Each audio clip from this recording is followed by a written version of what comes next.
नमस्कार, मैं अंजलि मिश्रा और स्वागत है आपका हमारे चैनल में। महाराष्ट्र में अब विवाद बढ़ता जा रहा है। एक तरफ कल उद्धव ठाकरे ने ये कहा था कि बाला साहब मेरे पिता है और मेरे पिता की फोटो लगाकर वोट मत मांगो, अपने पिता की फोटो लगाकर जो है वोट मांगो। इस पर अब बीजेपी के नेता की तरफ से प्रतिक्रिया आई है। बीजेपी के बड़े नेता और पूर्व वित्त मंत्री सुधीर मुनगंटीवार ने एक चैनल को इंटरव्यू देते हुए कहा कि उद्धव ठाकरे बाकी लोगों से कहते हैं कि उनके पिता का फोटो दिखाकर वोट मत मांगो, अपने पिता का वोट दिखाकर जो है फोटो दिखाकर वोट मांगो, फिर तो पीएम मोदी भी आपके पिता नहीं है। आपने उनका फोटो बैनर्स और झंडे में लगाकर 2019 का चुनाव जीता कि नहीं? आपसे किस आधार पर पीएम मोदी के फोटो का इस्तेमाल किया? उद्धव ठाकरे ने शिंदे गुट पर इल्जाम लगाया कि उनके शिवसेना पार्टी के हाईजैक करने की कोशिश की, अब पिता को भी चुराने निकले हैं। इसका जवाब आज केंद्रीय रेलवे मंत्री राव साहब दानवे ने भी दिया। उन्होंने भी कहा कि बाला साहब सिर्फ उद्धव ठाकरे के पिता नहीं, महाराष्ट्र में उन्हें मानने वाले असंख्य लोगों के पिता हैं। आज राजा कहलाने का हकदार वही जो पेटी यानी मतपेटी से सुनकर आया हो, पिता के दम पर नहीं। सुधीर मुनगंटीवार ने कहा कि उद्धव ठाकरे अपने इंटरव्यू में कांग्रेस और एनसीपी पर कोई इल्जाम नहीं लगाते। आज वो कह रहे हैं कि उनकी सरकार गिराने के लिए हजारों करोड़ रुपए खर्च किए गए। आप जब हमारा साथ छोड़कर महाविकास अघाड़ी सरकार में सीएम बन गए थे तो आपको सीएम बनाने में भी हजारों करोड़ खर्च हुए क्या? वे कहते हैं कि वे सीएम बनना नहीं चाहते थे, उन्हें जबरदस्ती सीएम बनाया गया। ऐसे किसी को जबरदस्ती सीएम बनाया जा सकता है क्या? शिवसेना की सत्ता मुंबई नगर पालिका से खत्म हो जाएगी। आने वाले बीएमसी इलेक्शन में शिवसेना हार जाएगी और यह बात मैं ऑन रिकॉर्ड कहता हूं, लिख लीजिए। अगर ऐसा नहीं हुआ तो मैं ऑन कैमरा माफी मांगूंगा। यह दावा महाराष्ट्र के बीजेपी के बड़े नेता और पूर्व वित्त मंत्री सुधीर मुनगंटीवार ने एक टीवी 9 को दिए इंटरव्यू में कहा। उन्होंने कहा कि हमारे सहयोगी न्यूज चैनल मराठी से बात करते हुए सुधीर मुनगंटीवार ने जो शिवसेना की संभावित हार की वजह बताई। उन्होंने कहा कि हार की वजह उद्धव ठाकरे का यह इंटरव्यू होगा जो उस रश्मि ठाकरे के ही अखबार सामना में दिया। सुधीर मुनगंटीवार ने कहा कि जिस तरह से उद्धव ठाकरे ने यह इंटरव्यू अपने घर के अखबार में संजय राउत को दिया है, उससे जनता पसंद नहीं करेगी। घर वालों के सवालों पर घर वालों को ही जवाब देना चाहिए और बाकियों पर जो मर्जी में आए हमले करना चाहिए। उन्हें गद्दार कहना, पीठ पर खंजर घोंपने वाला कहना, ये सब जनता देख रही है। ऐसे इंटरव्यू का फटका आने वाले बीएमसी इलेक्शन में साफ दिखाई देगा। बता दें, शिंदे ने बीजेपी के साथ मिलकर महाराष्ट्र में सरकार बना ली और अब वो महाराष्ट्र के मुख्यमंत्री है। शिवसेना के विधायकों के बागी होने को लेकर महाराष्ट्र में एकनाथ शिंदे ने सरकार बनाने तक कई बार उद्धव ठाकरे आक्रामक हुए तो कई बार भावुक नजर आए। अब उन्होंने शिवसेना के मुखपत्र सामना के संपादक संजय राउत को एक इंटरव्यू दिया। इस इंटरव्यू के दौरान उनका दर्द छलका और उन्होंने एकनाथ शिंदे को खूब खरी खोटी सुनाई। उद्धव ठाकरे ने कहा, मेरा ऑपरेशन हुआ था, गर्दन का ऑपरेशन काफी नाजुक है और जोखिम भरा है।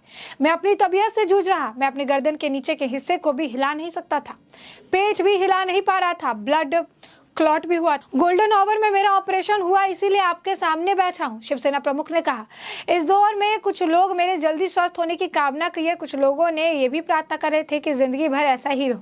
यही लोग आज पार्टी बर्बाद करने निकले हैं। मेरे बारे में लोगों ने अफवाह फैलाई कि अब यह खड़ा नहीं होता तो तुम्हारा क्या होगा। जिस तरह समय पार्टी संभालने का वक्त था, उस वक्त इनकी हलचल तेज थी। आपको 2 नंबर की पोस्ट दी, आप पर अंधा विश्वास किया, ऐसे में विश्वासघात किया गया। जब मेरी हलचल बंद थी तो इनकी तेज थी। उद्धव ने कहा, चिंता मुझे अपनी नहीं, ना ही शिवसेना की है, लेकिन मराठी मानुस और हिंदुत्व की है। मराठी मानुस की एकजुटता तोड़ने की, हिंदुत्व में फूट करने की कोशिश हो रही।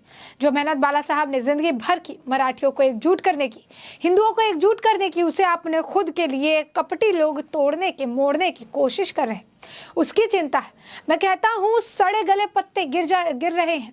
जिस पेड़ ने उसे रस दिया, सब दिया, उससे सड़ के अलग हो रहे हैं, लेकिन इसके बाद नए पत्ते का कुम फूटेगा। उद्धव ने कहा, जो आज हमने हिंदुत्व छोड़ दिया, ऐसे उड़ी मार रहे हैं। उसने पूछना कि साल 2014 में जब बीजेपी ने युति तोड़ी थी तो हमने हिंदुत्व छोड़ा था क्या? आज भी नहीं छोड़ा है। 2014 में शिवसेना अकेली चुनाव लड़ी थी और 63 सीटें जीतकर आई थी।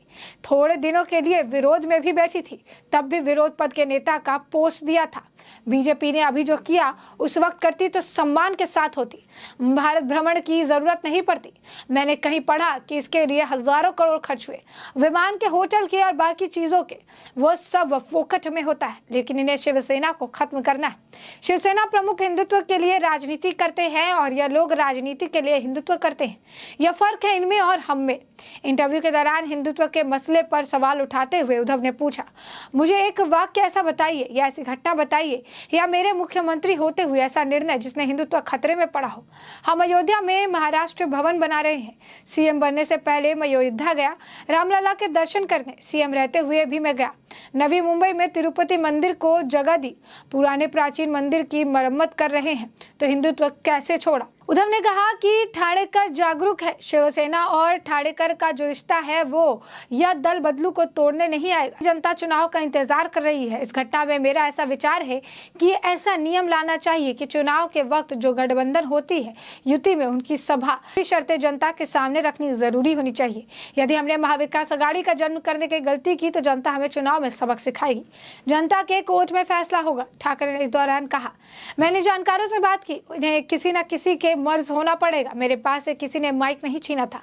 महाविकास अघाड़ी में एक सभ्यता थी, सम्मान था, और इनमें नहीं है। इनका बस प्लान है और शिवसेना को खत्म करना है। इन्हें ठाकरे और शिवसेना अलग करनी है, जैसे गांधी और कांग्रेस। मेरे पिता का पोस्टर लगा के वोट मत मांगे, खुद के पिताजी के फोटो के साथ वोट मांगे। मेरे बाप को क्यों चुराते हो? मुझे देश के संविधान और कानून पर भरोसा है।